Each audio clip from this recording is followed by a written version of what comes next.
बांग्लादेश के बाद आता है हमारा monarchy and democracy in Nepal. ठीक है, जितना भी मैंने आपको अभी तक कराया उसमें जितनी भी डेट्स थी आपको अच्छे से याद रखनी है। ठीक है, एक भी नहीं भूलनी। 1991 में क्या हुआ, बांग्लादेश बना, मतलब बना नहीं, 1971 में बांग्लादेश बना था, लेकिन 1991 में हम कह सकते हैं सही मायने में वहाँ पर लोकतंत्र चलने लग गया था। ठीक है, हम अपने देश का याद रखो, पाकिस्तान का याद रखो, बांग्लादेश, ज़्यादातर इसमें पाकिस्तान और बांग्लादेश के बारे में पूछते हैं। ठीक है, बट और बाकी चीज़ें भी सब जरूरी है। ठीक है, अब हम बात करें नेपाल की। नेपाल में सीधा कहानियाँ सुनो तुम। ठीक है, नेपाल क्या है, एक हिंदू किंगडम थी।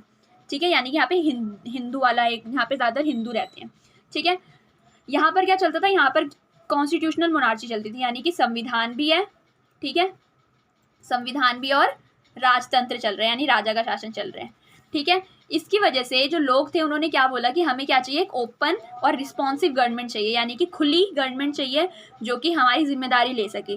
ठीक है, क्योंकि जो ये किंग था, ये देखो दानव टाइप का, ये अपनी हुकूमत चलाता है। ठीक है, इसने डेमोक्रेसी को रिस्ट्रिक्ट करा था, क्योंकि संविधान है यानी डेमोक्रेसी है, यहाँ पर लोकतंत्र चलता है। लेकिन अब लोकतंत्र, ये देखो, अब अपने आप को, अपनी कंट्री को लोकतंत्र कहने से आप लोकतांत्रिक नहीं बन जाते। वहाँ पे जब तक आप लोकतंत्र की चीज़ों को फॉलो नहीं करते, यू आर नॉट लोकतांत्रिक।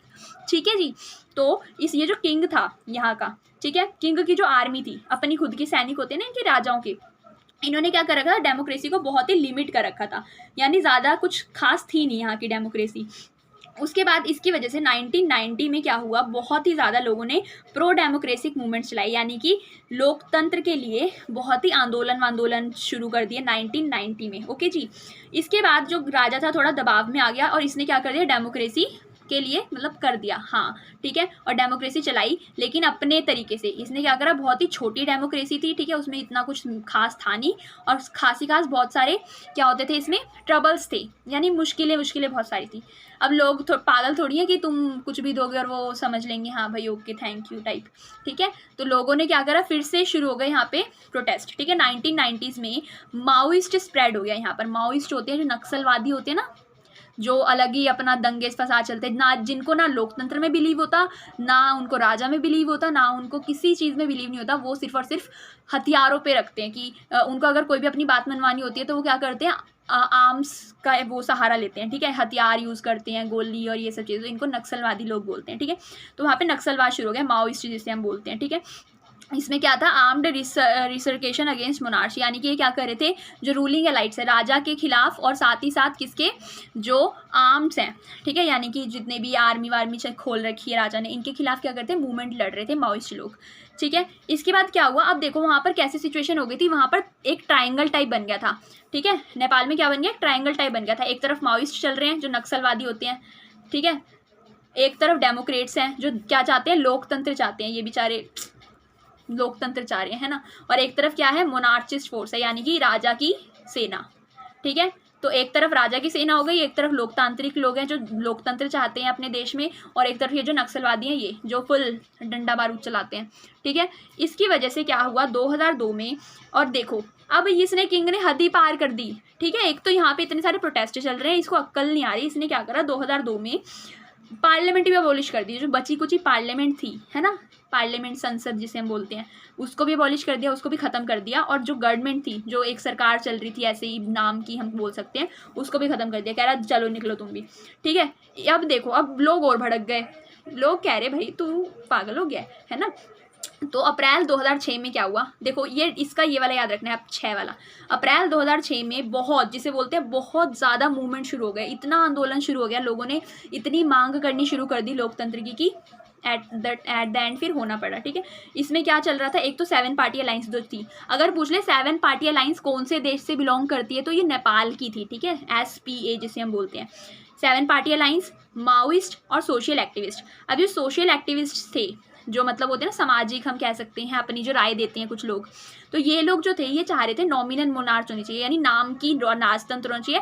ऐसा मत करो कि राजा कोई हटा दो, ठीक है, वो बेचारा आम आदमी थोड़ी बन के रहेगा, है ना। तो इनका क्या कहना था कि नाम का राजतंत्र चलाओ, यानी नाम का राजा होगा और बाकी सारी चीज़ें क्या होगी, डेमोक्रेसी होगी, जैसे क्वीन एलिजाबेथ बैठी हुई है ना, वैसा वाला सिस्टम।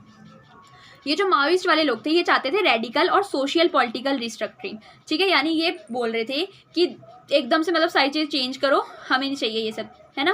और ये जो 7 पार्टी अलायंस थे ये इस चीज़ को मना कर रहे थे। अब यहाँ पे क्या हो रहा था, इंडियन भी इंटरफेरेंस कर रहे थे, ठीक है, यानी जो हमारा इंडिया है वो भी इस पर इंटरफेरेंस, क्योंकि इंडिया जो है वो तो करेगा ना, वो क्योंकि बड़ी कंट्री है साउथ एशिया में, तो इंडिया की इंटरफेरेंस को इन दोनों ही ने ही मना करा कि भाई हमारा देश है, हम खुद सॉल्व कर लेंगे, you just get lost from our country, ठीक है, गेट लॉस्ट तो नहीं बोला था, इतनी हिम्मत नहीं इनकी, बट स्टिल, ठीक है। उसके बाद क्या हुआ, इन सब चीज़ों की वजह से वहाँ पर हाउस ऑफ रिप्रेजेंटेटिव, जिसे हम पार्लियामेंट बोलते हैं ना, वो आ गया, ठीक है, हम संसद बोल सकते हैं, संसद बन गया, ठीक है। उसके बाद जो कॉन्स्टिट्यूंट असेंबली थी वो बनी, और 2008 में डेमोक्रेटिक रिपब्लिक बनी, ठीक है, और 2015 में नया कॉन्स्टिट्यूशन बन गया, समझ रहे हो।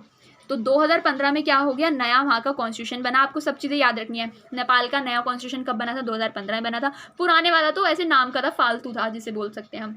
और 2008 में क्या हुआ था, डेमोक्रेटिक रिपब्लिक बन गया था। डेमोक्रेटिक रिपब्लिक यानी कि गणतंत्र, जो हमारा देश है ना, गणतंत्र भी है हमारे देश में, क्या बनाया जाता है, रिपब्लिक डे बनाया जाता है ना, सो गणतंत्र भी बन गया और लोकतंत्र भी बन गया यहाँ पर, ठीक है, लोकतंत्र स्थापित हो गया, ओके, कॉन्स्टिट्यूंट असेंबली के बाद, ठीक है।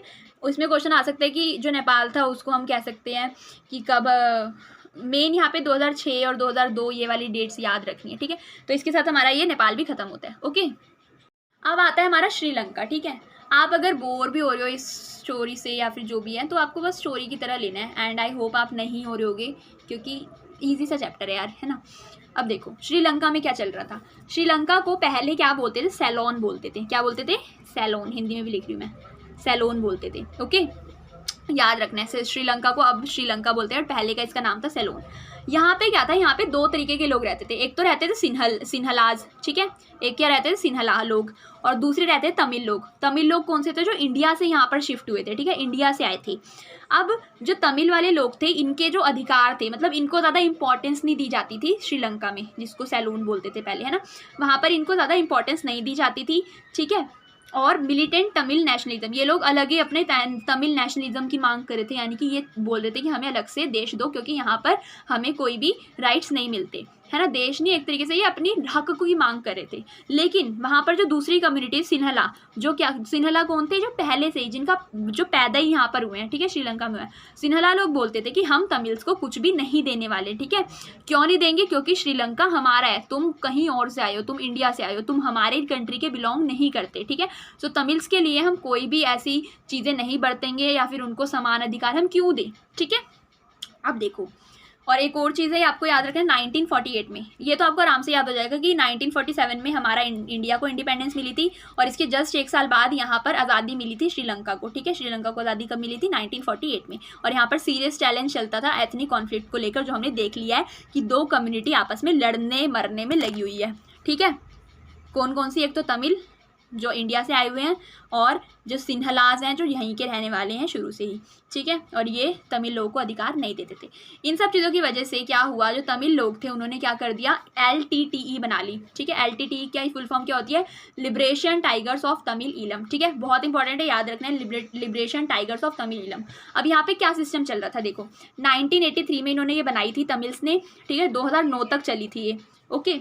अब ये दोनों क्या करते थे, LTTE और वर्सेस श्रीलंकन आर्मी होता था, ठीक है, जो श्रीलंका की आर्मी थी, और जो LTTE थी, जो किसने बनाई थी, तमिल्स ने बनाई थी वहाँ के, श्रीलंका के, ठीक है। तो इनके बीच में वर्सेस चलता था, ठीक है, WWE टाइप नहीं, पर लड़ाइयाँ चल रही थी, बोल सकते हो WWE भी चल रही थी, ठीक है।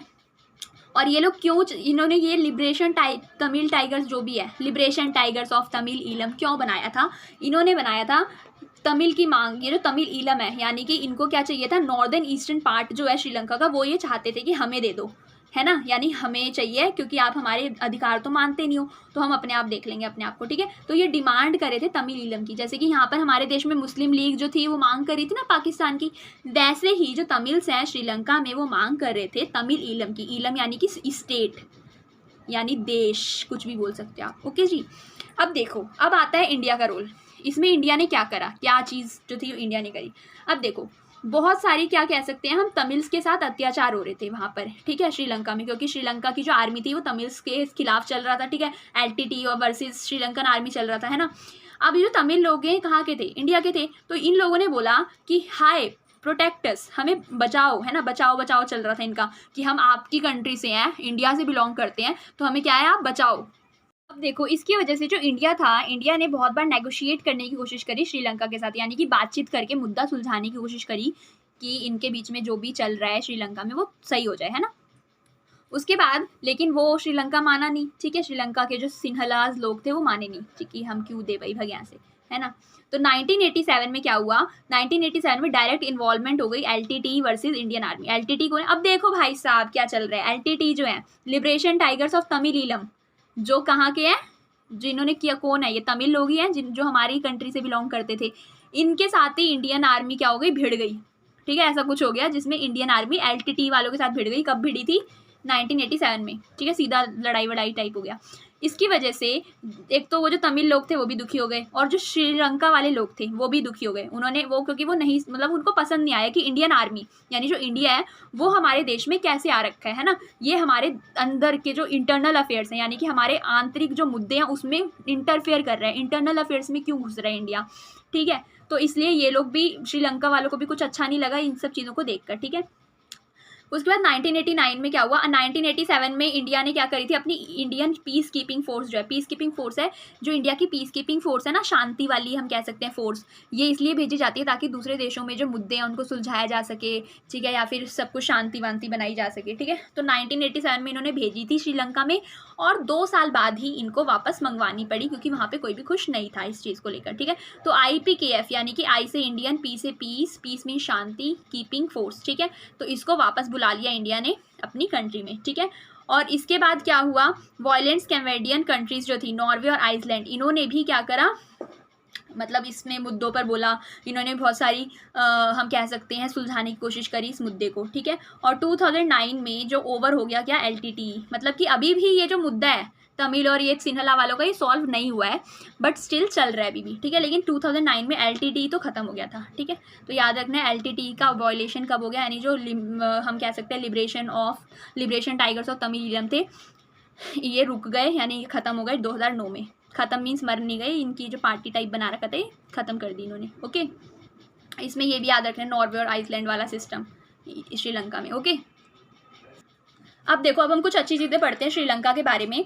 देखो वहाँ पर एथनिक जो कॉन्फ्लिक्ट है, ठीक है, जो भी मतलब लड़ाई चल रही है तमिल और सिंहलाज के बीच में, वो अभी भी कंटिन्यू है, वो अभी भी सही नहीं हुई है। इसके बावजूद कुछ अगर हम तारीफ़ें करें, ठीक है, श्रीलंका की, तो वहाँ की इकोनॉमिक ग्रोथ, इतनी सारी लड़ाई झगड़ों के बाद भी इकोनॉमिक ग्रोथ बहुत अच्छी है, ठीक है। यानी कि इनकी जो अर्थव्यवस्था है, ठीक है, अर्थव्यवस्था, ठीक है, अर्थव्यवस्था जो है बहुत मतलब अच्छी चल रही है, अच्छी रेट से बढ़ रही है। ह्यूमन डेवलपमेंट, ठीक है, ह्यूमन डेवलपमेंट पे ये बहुत ध्यान देते हैं। ह्यूमन डेवलपमेंट में क्या होता है, आप जब एक अपनी कंट्री के जो लोगों की एजुकेशन पर, ठीक है, और हेल्थ पर, यानी उनके स्वास्थ्य पर और उनकी पढ़ाई लिखाई पर खर्चा करते हो, तो वो भी बहुत अच्छा है यहाँ का। उसके बाद पहली डेवलपिंग कंट्री है ये पूरे के पूरे हम कह सकते हैं वर्ल्ड में, ठीक है, जिसने सक्सेसफुली कंट्रोल करा है ग्रोथ रेट ऑफ पॉपुलेशन, ठीक है। आई थिंक साउथ एशिया में कहो या कुछ भी कह लो, तो पहली ऐसी डेवलपिंग कंट्री है। डेवलपिंग की बात हो रही है, डेवलप्ड कंट्रीज़ की बात नहीं हो रही यहाँ पर। डेवलपिंग यानी कि जो विकासशील कंट्री है, यानी जो अभी विकास के उस पर चल रही है, ठीक है। तो पहली डेवलपिंग कंट्री है जो क्या हुई है, सक्सेसफुल हुई है ग्रोथ रेट को, जो पॉपुलेशन की यानी जनसंख्या की जो बढ़ोतरी हो रही है, ठीक है, जनसंख्या बढ़ी जा रही है, उसको कंट्रोल करने में इसने अच्छा रोल प्ले करा है। तो अगर आपसे CUET में पूछ लें कि पहली डेवलपिंग कंट्री बताओ, यानी पहला ऐसा विकासशील देश बताओ जिसने पॉपुलेशन को, जनसंख्या को कंट्रोल करने में अपनी मतलब रोल प्ले करा है, तो वो कौन है, श्रीलंका है, ठीक है। उसके बाद ये पहली ऐसी कंट्री है, देखो एक और क्वेश्चन बनेगा यहाँ से, पहली ऐसी कंट्री है जिसने लिबरलाइज करी थी अपनी कंट्री। लिबरलाइज होता है जब आप खोल देते हो, जैसे कि इंडिया जो था, हमने आज़ादी के बाद अपनी कंट्री को आइसोलेट कर लिया था एक तरीके से, हम दूसरी कंट्रीज़ को अपनी कंट्री में आकर इन्वेस्टमेंट करने या इंडस्ट्रीज लगाने नहीं देते थे, ठीक है। जब हमने इसको खोला 1991 में, तो वही सिस्टम हुआ कि पहली ऐसी कंट्री थी श्रीलंका जिसने अपनी कंट्री को लिबरलाइज करा था, ठीक है, क्योंकि आज़ादी के बाद सारी कंट्री जितनी भी थी वो ऐसी हो गई थी, ठीक है। तो पहली कंट्री जिसने लिबरलाइज करा था, ठीक है, वो कौन थी, श्रीलंका, ओके। और लिबरलाइजेशन जो होता है इसको हिंदी में उदारीकरण भी बोलते हैं, ओके। उसके बाद हाईएस्ट पर कैपिटा GDP है यहाँ की, ठीक है, श्रीलंका की सबसे अच्छी पर कैपिटा GDP है। और डेमोक्रेटिक पॉलिटिकल सिस्टम चलता है यहाँ पे, यानी कि डेमोक्रेसी चलती है, ओके। तो यहाँ पे हमने बात करी श्रीलंका की ख़त्म, ठीक है। अब छोटे मोटे मुद्दे बचे हैं, आपका जस्ट चैप्टर खत्म होने ही वाला है, ठीक है। अब हम बात करते हैं छोटे मोटे मुद्दों की कि इंडिया के साथ, इंडिया और पाकिस्तान के बीच में किस चीज़ को लेकर लड़ाई चलती है। उसके बाद हम पढ़ेंगे इंडिया और उसके बाकी नेबर्स के साथ, ठीक है। तो मेन हम बात कर रहे हैं यहाँ पे पाकिस्तान की, ठीक है। पाकिस्तान के साथ हमारे ज़्यादा मुद्दे हैं। सबसे पहला जो इशू है वो है कश्मीर इशू, ठीक है। सबसे पहली चीज़, कश्मीर को लेकर इंडिया पाकिस्तान में बहुत सारी भिड़ंत होती है। ये देखो, ये इंडिया है, इंडिया का ये ऊपर कश्मीर वाला पार्ट, ठीक है, और ये इधर से कौन है, ये पाकिस्तान है, ठीक है। तो कश्मीर को लेकर इंडिया और पाकिस्तान समय समय पर लड़ते आए हैं। 1947 और 48 में लड़ाई हुई थी एक, उसके बाद 1965 में भी लड़ाई हुई थी जिसका कोई हल नहीं निकला। 1971 में भी लड़ाई हुई थी, जो हमने देखा ना बांग्लादेश के साथ, उसमें क्या हो गया था, इंडिया जीत गया था, है ना। लड़ाई चलती रहती है, ठीक है। वॉर हुई है, बहुत बार युद्ध हुए हैं इसको लेकर, ठीक है।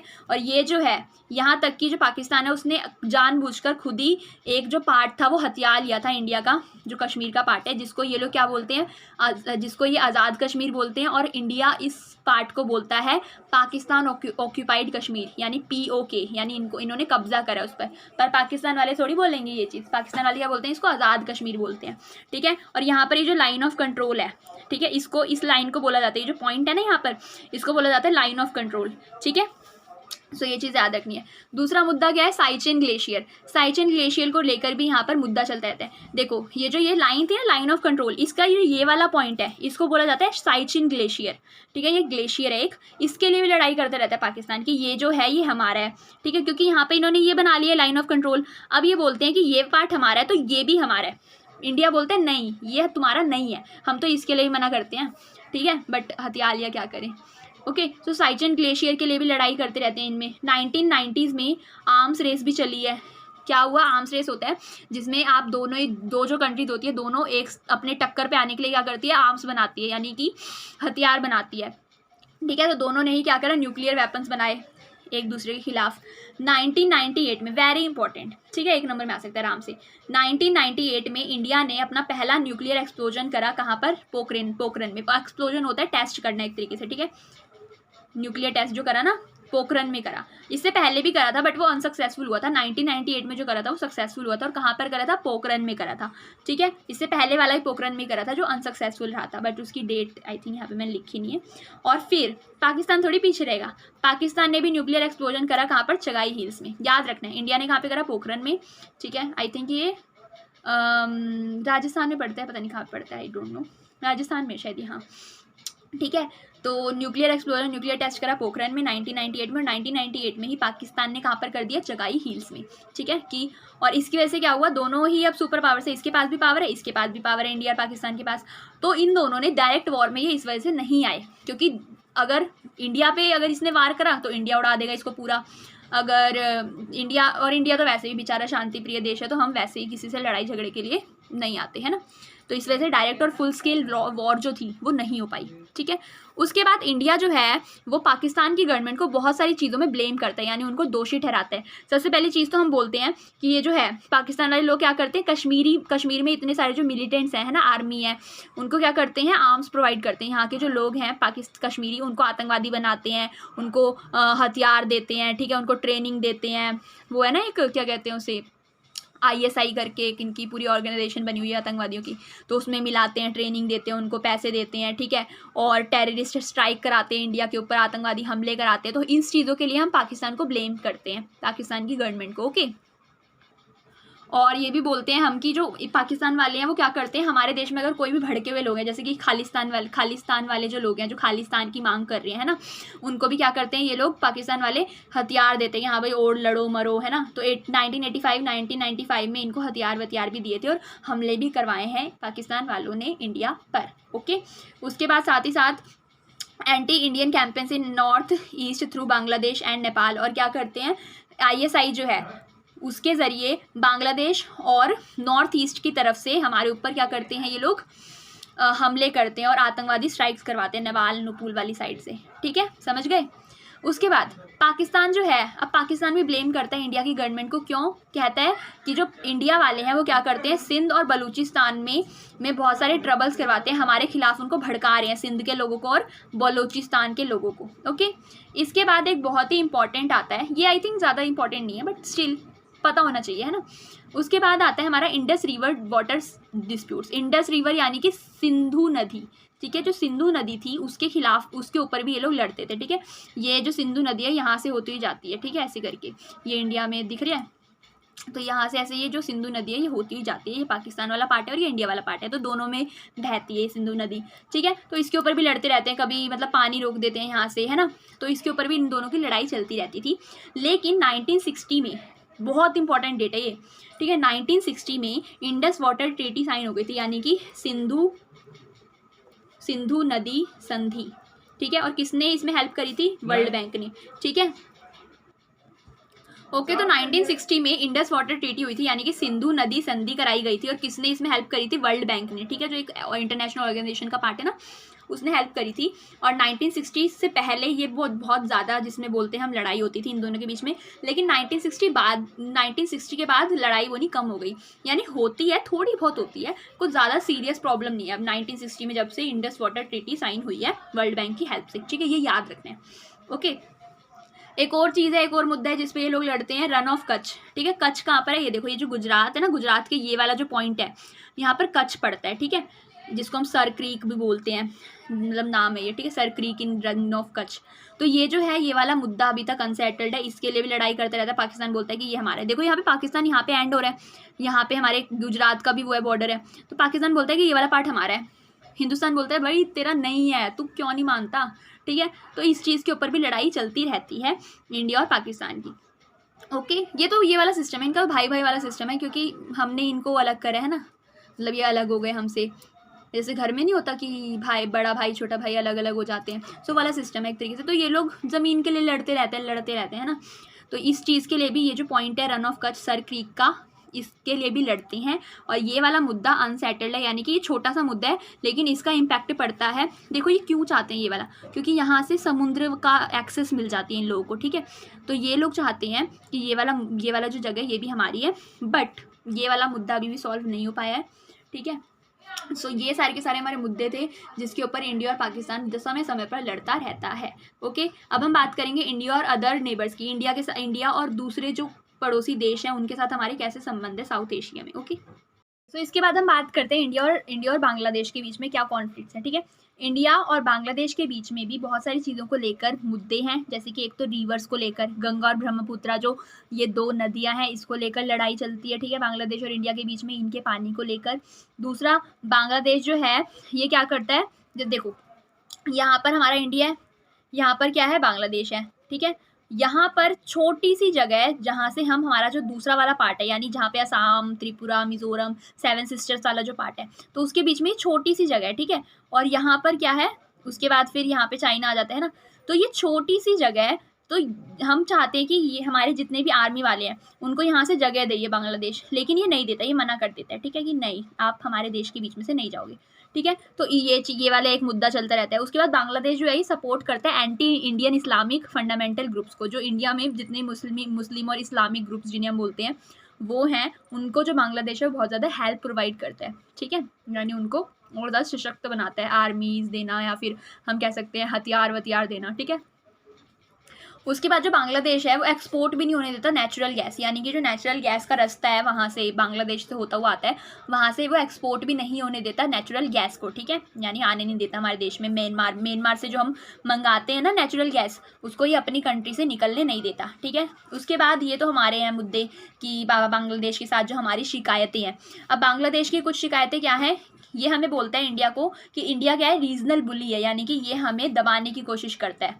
भाई देखो कितने मतलबी हैं, हमने ही इनकी हेल्प करी थी बांग्लादेश वाले क्राइसिस में, इनको आज़ाद कराने में, और ये हम पे ही अब कर रहे हैं। कोई नहीं यार, अच्छाई का ज़माने नहीं है, ठीक है। तो बांग्लादेश वाले क्या बोलते हैं कि ये रीजनल बुली है, इंडिया वाले क्या करते हैं, हमें दबाने की कोशिश करते हैं, हमें बुली करते हैं। जैसे वो कॉलेज में बुलीज करते थे ना, सीनियर्स जूनियर्स को बुली कर रहे हैं, परेशान करना, ठीक है। तो ये बोलते हैं कि इंडिया में परेशान करता है। उसके बाद बोलता है कि नेचुरल गैस जो है वो हमारे देश से लेकर जाने की कोशिश करता है ना, और इनकरेज करता है रेबेलियन इन चित्तोगन हिल ट्रैक्ट्स को, जो वहाँ पर जो बांग्लादेश में चित्तोगन हिल है ना, वहाँ पे जो लोग हैं जो बांग्लादेश के खिलाफ कुछ मतलब लड़ाई वड़ाई में हैं या फिर वो मतलब कुछ भी इशू है उनका, तो उनको और ज़्यादा इनकरेज करता है कि हाँ भाई भिड़ो जाके। भाई हम नहीं करते ऐसा, पर पता नहीं लोग सोचते हैं, ठीक है। उसके बाद ये बांग्लादेश क्या बोलता है कि जो इंडिया है वो अनफेयर है ट्रेड में, यानी कि अनफेयर है, मतलब कि सही से ट्रेड नहीं करता, व्यापार में अनफेयर है, ठीक है। उसके बाद अब देखो ये दोनों लड़ते तो हैं, पर साथ ही साथ क्या है, इन दोनों के बीच में प्यार भी बहुत है, ठीक है, मतलब ये कॉपरेशन है, ओके। सबसे पहली चीज़ तो इंडिया जो है, इंडिया की जो लुक ईस्ट पॉलिसी है उसमें हमने बांग्लादेश पार्ट है, ठीक है। इंडिया की जो लुक ईस्ट पॉलिसी है, बस इतना याद कर लो, लुक ईस्ट पॉलिसी जो है इंडिया की, उसमें बांग्लादेश क्या है, पार्ट है उसका, ठीक है। जिसमें क्या है, हमने क्या कर रखा है, लिंक कर रखा है साउथ ईस्ट को म्यांमार से, ठीक है, कि जो म्यांमार है उससे हम लिंक करें। म्यांमार साउथ एशिया में नहीं आता, साउथ एशिया में कौन सी वाली कंट्री आती है, मालदीव्स आती है, ठीक है।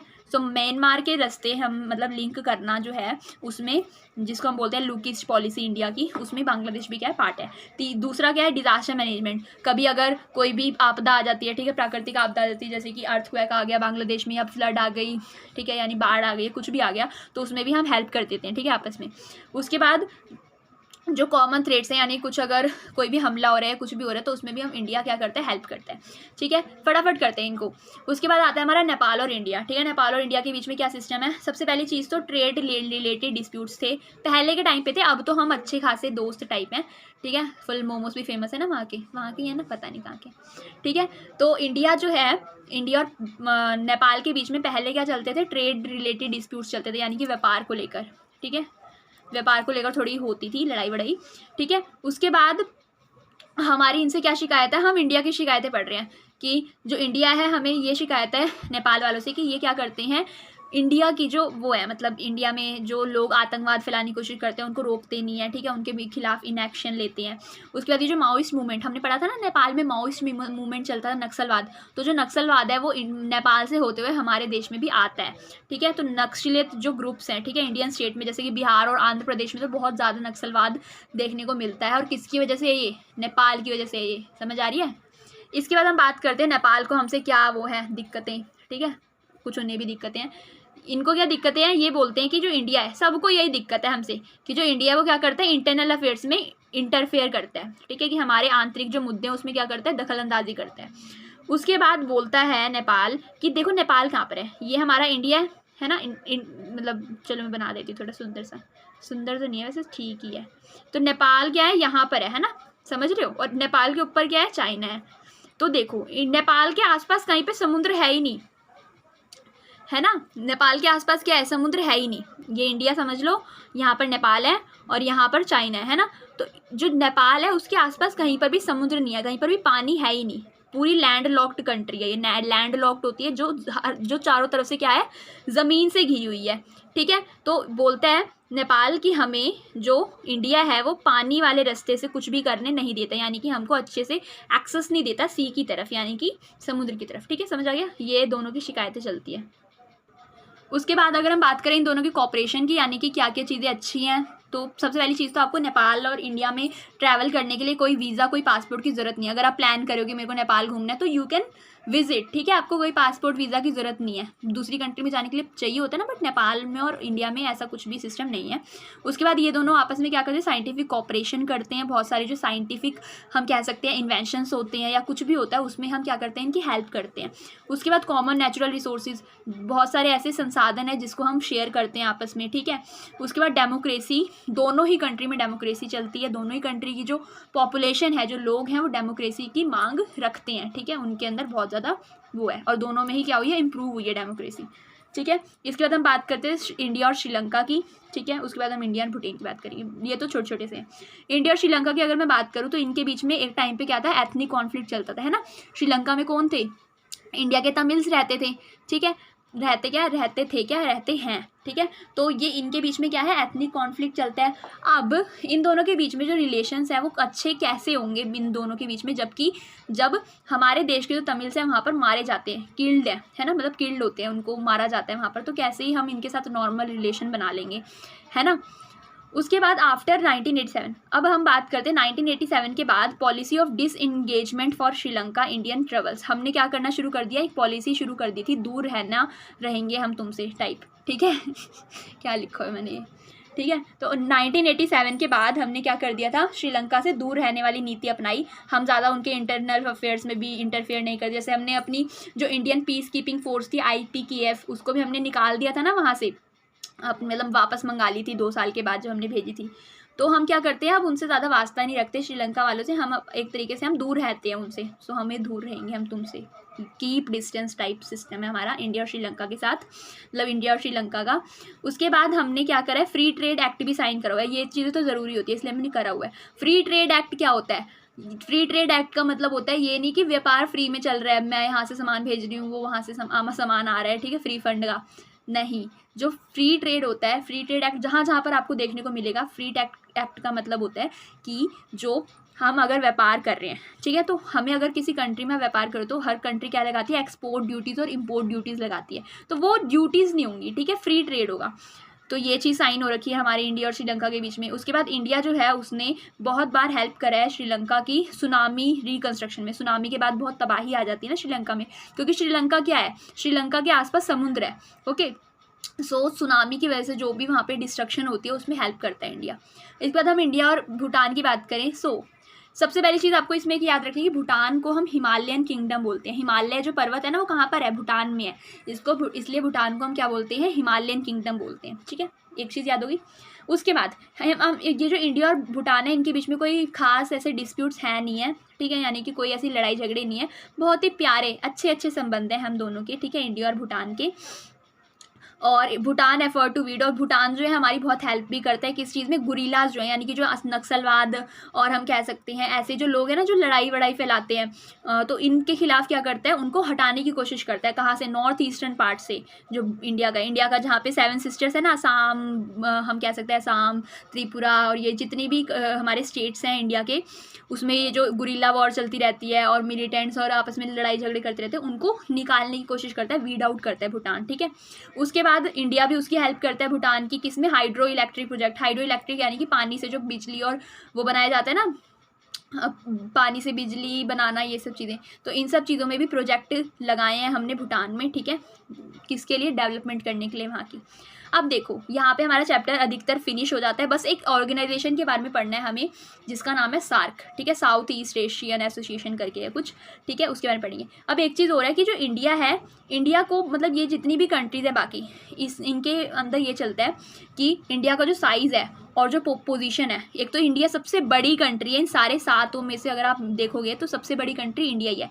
तो ऐसा बोला जाता है कि जो इंडिया का साइज़ है और उसका जो पोजीशन है, जिस पोजीशन पे है इंडिया, ये क्या करती है, दूसरी की जितनी भी कंट्रीज है इसको एक्सप्लॉइट करती है, यानी कि उनको दबाने की कोशिश करती है। लेकिन इंडिया इसके खिलाफ क्या कहता है, इंडिया बोलता है कि नहीं भाई, मेरे को डर रहता है हमेशा कि कहीं बाहर फिर से जो दूसरी बाहर की जो पावर्स हैं, यानी दूसरी कंट्रीज हमारे ऊपर, हमारे रीजन पे, साउथ ईस्ट पे आकर साउथ एशिया पे आकर राज ना करना शुरू कर दे। इसलिए मैं क्या करता हूँ, मैं हर किसी की हेल्प करता हूँ, मैं हर किसी को बचाने की कोशिश करता हूँ, ताकि दूसरी जो पावर्स है वो यहाँ पर आकर उनका इन्फ्लुएंस बढ़ना ना शुरू हो जाए, ठीक है, समझ आ रहा है।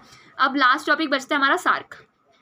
सार्क जो है, सबसे पहली चीज़ इसमें याद रखनी है, सार्क की फुल फॉर्म क्या है, south Asian association for regional cooperation, ठीक है, साउथ एशिया के लिए बनाया हुआ है एक तरीके से ऑर्गेनाइजेशन। जैसे यूरोपियन यूनियन पढ़ा था हमने, आसियान पढ़ा था, ब्रिक्स पढ़ा था, वैसे ही सार्क भी है, बहुत इंपॉर्टेंट है बेटा ये, ठीक है। अब देखो 1985 में क्या हुआ था, 1985 में एक मेजर रीजनल इनिशिएटिव लिया गया था, यानी कि एक शुरुआत करी गई थी कि हम क्या करेंगे, मल्टीलेटरल मीन्स के जरिए 1985 में बनाने की कोशिश करी थी सार्क को, ठीक है, ताकि क्या हो सके, रीजनल पीस यानी कि शांति बनाई जा सके साउथ एशिया के रीजन पे, पूरे पे, ठीक है, जिसमें ये 7 कंट्रीज आती है, पीस रहे एक तो, और शांति से ये लोग मिलजुल कर रहें, ठीक है। 1985 में बनाया गया था सार्क को, बहुत इम्पॉर्टेंट है, ठीक है। उसके बाद लेकिन इसको कुछ ज़्यादा खास सक्सेस मिली नहीं, मतलब कोई जो इनका ऑब्जेक्टिव था वो हो नहीं पाया अच्छे से पूरा। उसके बाद इनके बीच में एक वो भी है, साफ्ता बनाया गया था। साफ्ता होता है south Asian free trade agreement, यानी कि पूरा ये जो साउथ एशिया रीजन है यहाँ पर क्या है, FTA चलता है, यानी हर कोई क्या करता है, फ्री में आप ट्रेड कर सकते हो, फ्री में ट्रेड यानी कि फ्री का व्यापार नहीं, वही दो तरीफ बैरियर्स होते हैं, इम्पोर्ट ड्यूटीज़ एक्सपोर्ट ड्यूटीज़ होती है, इनको हटा देना। तो पूरे इसके लिए साफ्ता वो साइन किया गया था, कब किया था, 2004 में हुआ था। लेकिन इसका जो इफेक्ट में, यानी कि इसको बनाया साफ्ता को 2004 में गया था, लेकिन ये इफेक्ट में कब आया था, 1 जनवरी 2006 को। बहुत इंपॉर्टेंट है, ये याद रखना है, ठीक है। साफ्ता वाला बना था ये 2004 में और ये लागू कब हुआ था, 1 जनवरी 2006 में, ठीक है। Okay, south Asian free trade agreement है इसकी फुल फॉर्म। उसके बाद ये क्यों बनाया गया था वही मैंने बता दिया, पूरे साउथ एशिया में, ताकि फ्री ट्रेड जोन बन सके, ठीक है, किसी को ट्रेड वाले जितने भी वो टैक्सेस और तरीफ्स होते हैं ना देने पड़े, ठीक है। इसके खिलाफ कुछ चीज़ें जो लोग बोलते हैं, ठीक है, बोला जाता है कि जो इंडिया है इसने साफ्ता इसलिए बनाया है, मतलब साफ्ता में इसलिए साइन करा है ताकि ये क्या कर सके, मतलब इंडिया मतलब इंडिया के लिए ऐसे बोला जाता है कि ये इन्फ्लुएंस कर सके सोसाइटी को और पॉलिटिक्स को, ठीक है, मार्केट में। उसके बाद इंडिया जो है बोलता है कि रियल इकोनॉमिक बेनिफिट है सबके लिए। इंडिया क्या बोलता है कि भाई सबके लिए बेनिफिट है इससे, ठीक है, मैंने अकेले ने अपने लिए बेनिफिट के लिए नहीं बनाया, सिर्फ मेरे को फ़ायदा नहीं हो रहा, सबको फ़ायदा होगा इससे, फ्री ट्रेड हो पाएगा, ठीक है, और अच्छे से हम क्या कर पाएंगे, एक दूसरे के साथ कोऑपरेट कर पाएंगे। अगर हमें कोई भी मुद्दे सुलझाने तो हम क्या कर पाएंगे, इसमें बातचीत कर पाएंगे, ठीक है। और जो कुछ इंडिया के लोग हैं वो बोलते हैं कि भाई इंडिया को ज़रूरत भी नहीं थी वैसे ऐसा करने की, क्योंकि हमारे पहले ही बायलैटरल एग्रीमेंट्स हो रखे हैं। बायलैटरल एग्रीमेंट्स होते हैं दो देशों के बीच में, जब कोई भी एग्रीमेंट होता है, चाहे वो ट्रीटी साइन करी जाए या कोई एग्रीमेंट साइन करे, कुछ भी करे, तो बाय मतलब होता है दो, ठीक है, दो देशों के बीच में। तो हमने बहुत सारे देशों के साथ, भूटान के साथ, नेपाल के साथ, श्रीलंका के साथ पहले से ही बायलैटरल एग्रीमेंट्स करे हुए हैं, ठीक है। उसके बाद आता है हमारा इंडिया पाकिस्तान रिलेशन की। अगर हम बात करें तो इंडिया पाकिस्तान का जो रिलेशन है, कॉन्फ्लिक्ट और वायलेंस बहुत ज़्यादा देखने को मिलती है यहाँ पर, ठीक है, और कॉन्फिडेंस बिल्डिंग के ज़रिए, क्योंकि दोनों ही देश में एक तो न्यूक्लियर पावर है तो इसलिए वॉर नहीं होती, वॉर का जो रिस्क है वो कम हो गया यहाँ तक कि, ठीक है, यानी अभी पीस के उस पर चल रहा है, शांति है अभी फ़िलहाल इंडिया और पाकिस्तान के बीच में, ठीक है। ये सब चीज़ें हैं। और जो परमानेंट जो यहाँ की मतलब हम बोलते हैं ना सेलिब्रिटीज़ हैं, जैसे पाकिस्तान और इंडिया के जो सेलिब्रिटीज़ हैं ये भी आपस में बातचीत और कोऑपरेशन करते हैं, जिसकी वजह से थोड़ा दोस्ती वोस्ती वाला सिस्टम चल चुका है अब। और समिट्स भी ऑर्गेनाइज कराई जाती है, ठीक है, सार्क के अंडर की बात हुई है ये, ठीक है, कि समिट यानी कि होता है मीटिंग भी होती है पाकिस्तान और इंडिया के बीच में, जिसमें ये दोनों मिलते हैं और फिर बात करके भी हम बहुत सारे मुद्दों को सुलझा भी लेते हैं। समझ आ रही है। इसके बाद जो पाकिस्तान और इंडिया है इनमें बस रूट्स अवेलेबल हैं, यानी कि वीज़ा जो है ये आसानी से मिल जाते हैं। अगर आप विज़िट करना चाहते हो पाकिस्तान तो आप आराम से कर सकते हो, कोई इतनी मुश्किल नहीं आएगी, ठीक है। और दो जो पंजाब है, एक तो सिंध जो है पंजाब मतलब वहाँ पर पाकिस्तान में, और एक इधर वाला हमारा वाला पंजाब है, ठीक है। तो इन दोनों के बीच में क्या होता रहता है, ट्रेड भी होती है, यानी व्यापार भी चलता है, ठीक है। उसके बाद यूएस और चाइना का बहुत ज़्यादा इन्फ्लुएंस है किसमें, साउथ एशिया में, ठीक है। ये लोग अपना भी थोड़ा दिखाते हैं फुल ऑन सिस्टम। चाइना जो है वो उसका अच्छा रिलेशन है किसके साथ, पाकिस्तान के साथ, ठीक है, पाकिस्तान और इनके बीच में दोस्ती चलती है, जिसकी वजह से इंडिया बहुत चिड़ा पड़ा रहता है, ठीक है। वी फील जेलस कि वाई चाइना जो है वो उसके साथ लगा हुआ है ना, पाकिस्तान के साथ, ओके। तो और यूएसए के साथ हमने 1991 में क्या करा था, इकोनॉमिक रिफॉर्म्स चलाए, लिबरल इकोनॉमी पॉलिसी, ये सब चीज़ें आपको याद रखनी है, ओके। ज़्यादा कुछ इसमें और है नहीं। सो इसी के साथ हमारा ये चैप्टर होता है finish. Okay, so I hope आपको ये चैप्टर पूरा अच्छे से समझ आया होगा। And if you like this video so do like, share and subscribe. Thank you.